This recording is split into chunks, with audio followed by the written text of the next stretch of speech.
Hello class 11, welcome to Google chemistry. आज हम लोग बात करेंगे क्वांटम नंबर की ट्रिक की।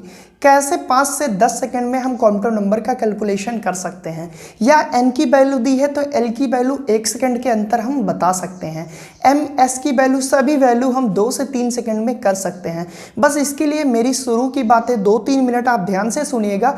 आफ्टर दिस आप फिर खुद क्वेश्चंस देख के और खुद से पूरी चीज़ें सॉल्व करेंगे। तो अब हम बात करते हैं आज के ट्रिक की, कैसे हम क्वांटम नंबर को 2 से 3 सेकंड में डिटरमाइन करेंगे।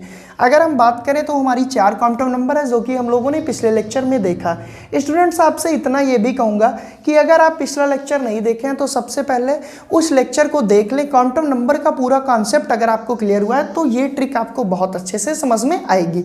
अब हम बात करते हैं 4 क्वांटम नंबर है M L M S।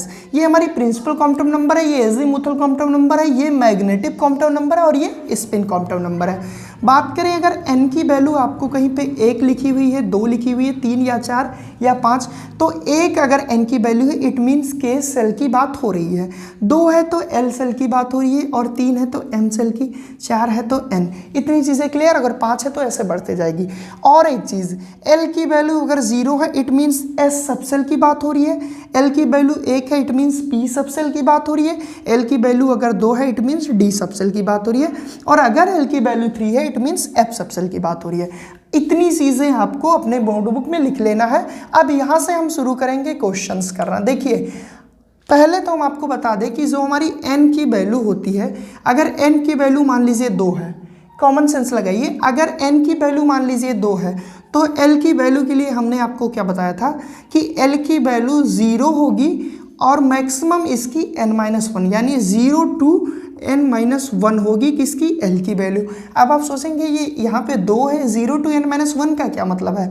0 to n-1 का मतलब ये है कि इफ़ n बराबर 2 तो l की एक वैल्यू 0 आएगी और n-1 करेंगे यानी कि 2-1, क्योंकि n की वैल्यू 2 है, 2-1 करेंगे तो वैल्यू कितनी आएगी, 1 आएगी, यानी कि इसकी 2 वैल्यू आई, एक 0 एक 1। और मैं ये भी बोलता हूँ हमेशा कि n की वैल्यू जो है उतनी ही वैल्यू l की होगी, यानी जो वैल्यू n की है उतनी ही वैल्यू l की होगी, बट 0 को कंसिस्ट करके होगी तो हमेशा एक कम आएगी, यानी कि n-1। यानी अगर n बराबर 2 है तो l की वैल्यू 0 और 1 होगी।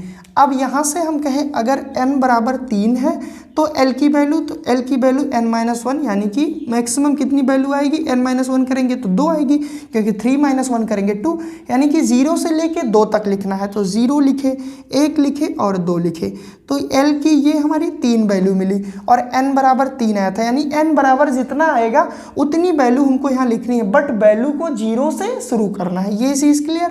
अब अगर हम बात करें n=4 आपसे पूछा है और कहा l के सभी वैल्यू निकालें, तो आप l की वैल्यू लिखेंगे 0, 1, 2, 3। अब तो आपको n-1 भी नहीं लिखना है, क्योंकि आइडिया हो गया, जब 0 से शुरू करेंगे और 4 वैल्यू लिखनी है तो 1, 2, 3 तक ही तो जाएगा, यानी कि ये l की वैल्यू हो गई। इसी तरह अगर n बराबर 1 दिया है, यानी कि 0 से शुरू करके बस एक ही वैल्यू लिखनी है, तो l बराबर सबसे पहले 0 लिखेंगे। तो आई होप आपको n से l की वैल्यू कन्वर्ट करना आ गया होगा। अब हम इसको रफ करते हैं और आपको बताते हैं कि कैसे n से l की वैल्यू तक तो याद हो गया, आपको समझ में आ गया m की वैल्यू कैसे 2 सेकंड में निकालेंगे, और जैसे ही हमको m की वैल्यू निकलेगी s की वैल्यू के लिए तो प्लस माइनस हाफ सबके लिए लिख देंगे। तो सबसे पहले हम अब बताते हैं आपको कैसे m की वैल्यू 1 सेकंड में निकालेंगे। स्टूडेंट्स, अब हमको सीखना है कि l की वैल्यू से m की वैल्यू तुरंत कैसे निकालें, देखते ही हमको पता चल जाए।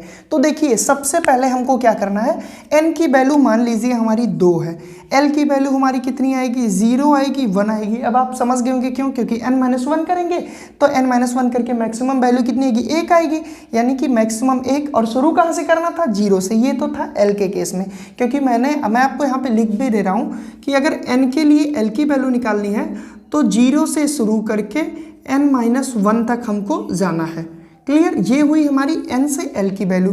बट अगर l से m की वैल्यू निकालनी है तो क्या करेंगे, तो सबसे पहले तो हमको क्वेश्चंस ये भी आता है कि l बराबर इतना है तो m के मैक्सिमम कितने वैल्यू आएंगी। तो अगर ये चीज़ कभी पूछ ले कि मैक्सिमम वैल्यू, तो इसके लिए आपको एक फार्मूला हम दे रहे हैं। मैक्सिमम वैल्यू अगर आपसे पूछ लिया कभी l के लिए m की, तो फार्मूला है 2l + 1, यानी कि अगर n बराबर 2 है और कहा l के लिए वैल्यू निकालिए, तो 0 और 1 होगा। और अगर आपसे क्वेश्चंस में ऐसे दे दिया कि l इज इक्वल टू 2, तो m के मैक्सिमम कितने वैल्यू होंगे, तो l की वैल्यू 2 रखिए इस फार्मूले में, तो 2 into 2 plus 1 is equal to 5, यानी कि m की मैक्सिमम 5 वैल्यू आएगी। ये तो हुआ मैक्सिमम वैल्यू ऑफ m। अब आप सोचेंगे कि इस 5 वैल्यू आएगी, लेकिन कौन कौन सी वैल्यू आएगी, तो हम देखते हैं। l बराबर जितने दिया है उतने से माइनस लेंगे, यानी माइनस l से लेते हुए 0 को लेंगे और फिर प्लस l तक जाएंगे। अब इस बात का मतलब आप समझिए, बहुत ही इंटरेस्टिंग है। अगर l की वैल्यू 2 है तो यहाँ लिखेंगे -2, -1 और 0 कंसिस्ट करेंगे, फिर यहाँ हम लिखेंगे +1 और +2।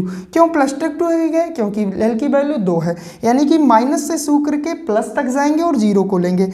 और हमने कितना बताया, l बराबर 2 है तो कितनी मैक्सिमम वैल्यू होगी, 5। और कितनी वैल्यू आप गिन लीजिए, 1 2 3 4 5। तो यहाँ से आपने ये सीखा कि मैक्सिमम वैल्यू अगर l से m की मैक्सिमम वैल्यू निकालनी है तो 2l + 1 लगाएंगे, और ऐसे वैल्यू निकालनी है तो आप निकाल सकते हैं -l से लेके 0 को कंसिस्ट करते हैं +l के लिए। इसी तरह अगर l बराबर 3 आपको दे दिया जाए तो कितनी होगी मैक्सिमम वैल्यू, तो आप सबसे पहले फिर से इसी फार्मूले पर रखिए, 2l + 1, तो 2 इंटू 3 + 1 इज इक्वल टू 7, यानी 7 वैल्यू होगी। अब कौन कौन सी 7 वैल्यू होगी, तो अगर वैल्यू यहाँ पे 3 है तो -3 -2 -1 0 +1 +2 +3, काउंट करिए 1 2 3 4 5 6 7 वैल्यू ही आई है। तो ये हुआ हमारा l से m में कन्वर्जन। अब बात करें अगर m से s में कन्वर्जन क्या होगा, तो जितनी वैल्यू m की है, ये वैल्यू किसकी, हमारी m की, जितनी वैल्यू m की है प्रत्येक वैल्यू के लिए हम प्लस और माइनस हाफ लगाएंगे, plus minus half plus minus half plus minus half plus minus half, और एज इट इज हम लिखते चले जाएंगे। ये हमारी किसकी वैल्यू हो जाएगी, यस की। यानी कि अगर हम n से l की वैल्यू निकालें तो m की वैल्यू तुरंत निकाल सकते हैं, और m की जितनी वैल्यू आएगी ईच वैल्यू कंसिस्ट करेगी प्लस माइनस हाफ। अगर प्लस कब लिखेंगे, जब इलेक्ट्रॉन ऐसे फिलअप हो, माइनस कब लिखेंगे, जब इलेक्ट्रॉन ऐसे फिलअप हो, क्योंकि क्वांटम नंबर कैलकुलेशन मैथमेटिकल है, इसमें ये सारी चीज़ें तो दिखानी नहीं है कि इलेक्ट्रॉन कैसे फिलअप है, तो हम ऐसे लिखेंगे। दूसरी चीज़, आपसे कह दिया कि n बराबर 2 है, ये कौन से सेल की बात हो रही है, तो n बराबर 2 किस सेल के लिए है, l सेल के लिए, यानी l सेल की बात हो रही है। यानी कि हम क्वांटम नंबर से किसी सेल के बारे में, किसी इलेक्ट्रॉन के सबसेल के बारे में और उसकी स्पिन के बारे में और इसके ऑर्बिटल के बारे में जान सकते हैं। अब ये तो हमने पढ़ा कि कैसे क्वांटम नंबर से किसी पहचानेंगे ऑर्बिटल को, सबसेल को या सेल को। अब कभी कभी क्वेश्चंस घुमा के दे देता है, ऐसे दे देगा आपसे कि 3D के लिए चारों क्वांटम नंबर निकालिए, तो इस ऑर्बिटल या इस सबसेल की वैल्यू से कैसे क्वांटम नंबर निकालेंगे, अब हम जस्ट अपोजिट सीखते हैं। सबसे पहले करते हैं इसको रफ, फिर हम सीखते हैं इस टाइप के क्वेश्चन। फ्रेंड्स, अब हम बात करते हैं बहुत ही इंटरेस्टिंग क्वेश्चंस की, जहां पे आपको ऑर्बिटल, सेल या सबसेल दिया रहेगा और वहां से आपको क्वांटम नंबर निकालना रहेगा। क्वेश्चंस कैसे आएंगे, क्वेश्चंस ऐसे आएंगे कि 3D के लिए चारों क्वांटम नंबर बताइए। तो ये 3D के लिए 2 क्वांटम नंबर तो एग्जैक्टली दिख रहा है। कैसे, ये जो हमारी वैल्यू होती है ये n की वैल्यू होती है। क्यों, क्योंकि यही तो सेल है, यानी कि n इज इक्वल टू हमारा 3 आ गया। बात करें d क्या है, तो d हमारा सबसेल है। ये कैसे, सबसेल को कौन डिनोट करता है, एजीमुथल क्वांटम नंबर, यानी कि d के लिए वैल्यू कितनी है, 2 है, यानी कि l बराबर यहाँ कितना आया, 2 आया। तो हम यहाँ से सेल या सबसेल से भी हम क्वांटम नंबर डिटरमाइन कर सकते हैं। अब बात करते हैं, अगर यहाँ से पूछ ले m क्या होगा, तो m, क्योंकि यहाँ पे इलेक्ट्रॉन तो दिया नहीं है कि कितने इलेक्ट्रॉन है, लास्ट इलेक्ट्रॉन किस ऑर्बिटल में जाएगा, तो m की जो वैल्यू आएगी -2 -1 0 +1 +2 5 वैल्यू आएगी। क्यों, क्योंकि 2l + 1 वाली वैल्यू हम रखेंगे, यानी कि हम यहाँ से 2 के लिए 5 वैल्यू लिखेंगे, -2 -1 0 +1 +2। स्टूडेंट्स, अगर यहाँ पे दिया होता 3D3 और आपसे कहता कि इसके लिए लास्ट इलेक्ट्रॉन के लिए चारों क्वांटम नंबर निकालिए, लास्ट इलेक्ट्रॉन के लिए तो आप क्या करते, तो आप ये करते कि ये हमारा m की वैल्यू आई 5 वैल्यू आई, इसको 5 ऑर्बिटल में कन्वर्ट करिए 1 2 3 4 5। वैसे भी अगर d दिया है तो d में 5 ऑर्बिटल होते हैं और l बराबर 2 है। अब इलेक्ट्रॉन भरने कितने हमको, 3 इलेक्ट्रॉन, यानी 1 2 3। अब m की वैल्यू स्टूडेंट कितनी आई लास्ट के लिए, 0 आई, यानी m इज इक्वल टू हम क्या लिखेंगे 0। और ये क्योंकि क्लॉकवाइज है तो इसकी जो यस की वैल्यू आएगी वो +½ आएगी। अगर ये इलेक्ट्रॉन स्टूडेंट्स ऐसे हो जाते पेयर में इस इलेक्ट्रॉन के लिए होता तो -½ आती। आई होप आपको यहाँ से भी क्लियर होगा कि कैसे ऑर्बिटल सेल और सबसेल से हम क्वांटम नंबर लिख सकते हैं और कैसे क्वांटम नंबर से हम सेल सबसेल दिखा सकते हैं। अब दूसरा क्वेश्चन, मान लीजिए आपसे कहा कि 4f2 या छोड़िए 4f के लिए आप n और l की वैल्यू बताइए, तो आप तुरंत 4 है तो n की वैल्यू 4 होगी, f है तो f के नीचे मैंने बताया f हमारा सबसेल है तो f की वैल्यू 3 होती है, यानी l बराबर कितनी हुई, 3 हुई।